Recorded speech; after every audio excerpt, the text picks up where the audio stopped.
Hai sahabat tanah air. Biasanya kita mengenal transgender cantik itu di negara Thailand, dan itu saja dipandang sebelah mata. Nah, bagaimana jadinya jika transgender di negara Bangladesh ini dianggap sebagai dewa?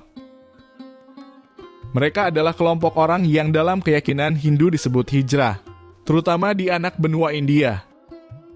Ingin tahu tentang hijrah transgender Hindu di negara Bangladesh? Tetap tonton sampai akhir video kami, agar tak salah paham.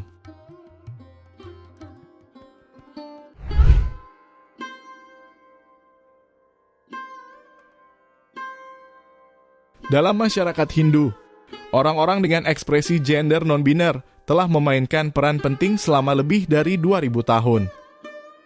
Bukti keberadaan mereka dalam masyarakat Hindu dapat ditemukan dalam teks-teks suci Hindu seperti Ramayana dan Mahabharata. Orang-orang gender ketiga seringkali dihormati sepanjang sejarah Asia Selatan.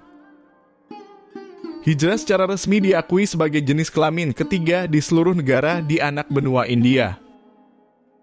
Identitas hijrah berasal dari agama Hindu kuno dan berkembang selama Kesultanan Delhi dan Kekaisaran Mughal, di mana para hijrah memegang jabatan sebagai pelayan rumah tangga elit, pekerja kasar, komandan militer, dan penasihat politik. Banyak hijrah saat ini hidup dalam komunitas hijrah yang terdefinisi dengan baik dan organisasi dipimpin oleh seorang guru. Komunitas-komunitas ini terdiri dari orang-orang yang hidup dalam kemiskinan yang sangat parah, atau ditolak dan melarikani dari keluarga asal mereka. Kata hijrah adalah kata Hindustan. Secara tradisional, kata ini diterjemahkan ke dalam bahasa Inggris sebagai anak Kasim. Sejak akhir abad ke-20, sejumlah aktivis hijrah dan organisasi non-pemerintah telah melobi pengakuan resmi hijrah sebagai semacam jenis kelamin ketiga atau gender ketiga bukan laki-laki maupun perempuan. Hijrah telah berhasil memperoleh pengakuan ini di Bangladesh dan memenuhi syarat untuk mendapatkan prioritas dalam pendidikan dan beberapa jenis pekerjaan bergaji rendah.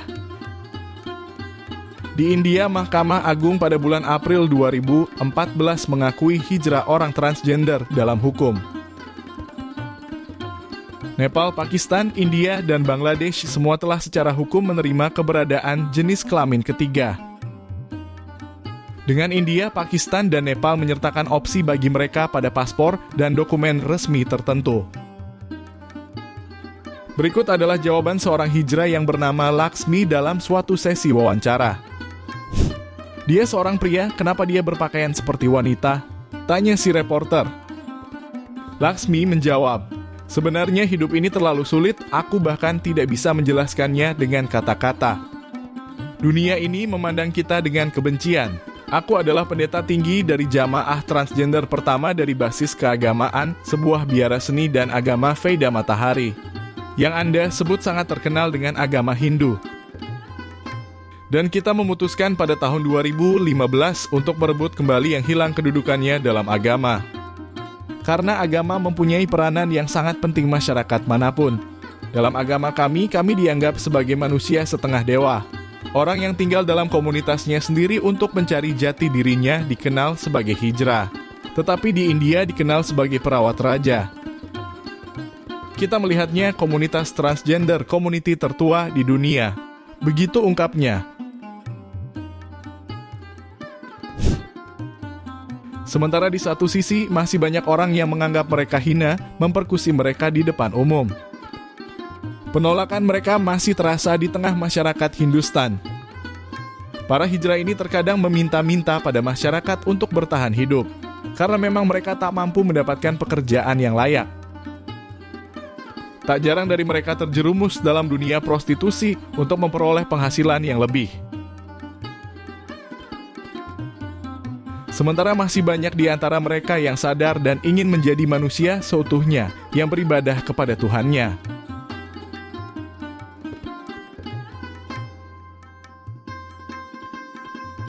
Anggota komunitas transgender hijrah Bangladesh yang tidak diizinkan masuk ke masjid untuk beribadah telah disambut di sebuah masjid baru di negara berpenduduk mayoritas Muslim itu dengan janji beribadah tanpa diskriminasi.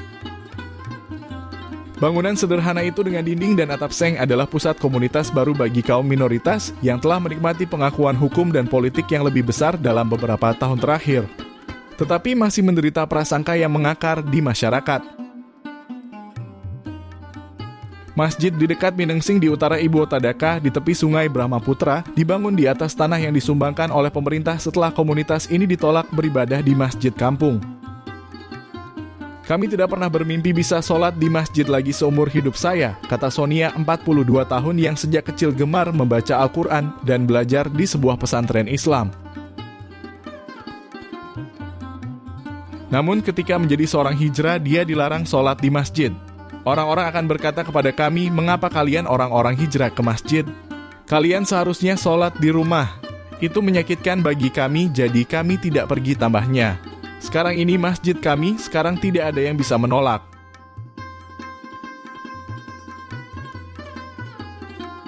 Mufti Abdurrahman Asad selaku pendiri lembaga Amal Hijrah mengatakan masjid baru ini adalah yang pertama di negara ini.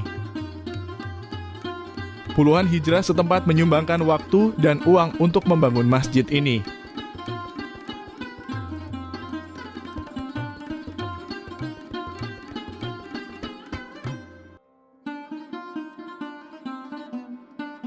Masjid ini juga memiliki kompleks kuburan. Setelah pemakaman Muslim setempat setahun yang lalu menolak untuk menguburkan seorang hijrah di kuburan mereka. Masjid baru ini sudah mengatasi prasangka salah seorang warga setempat di sana telah melaksanakan sholat Jumat di sana. Ia mengatakan tinggal dan sholat bersama komunitas hijrah telah mengubah kesalahpahamannya tentang mereka. Mereka hidup soleh seperti muslim lainnya.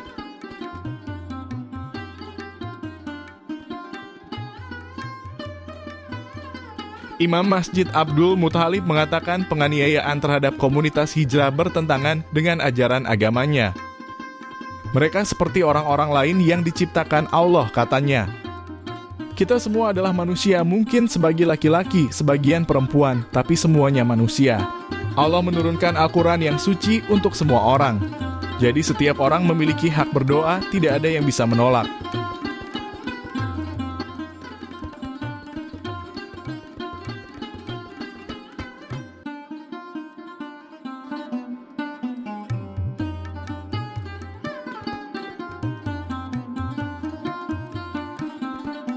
Itulah ulasan tentang kehidupan hijrah Bangladesh. Bagaimana menurut kalian? Terima kasih.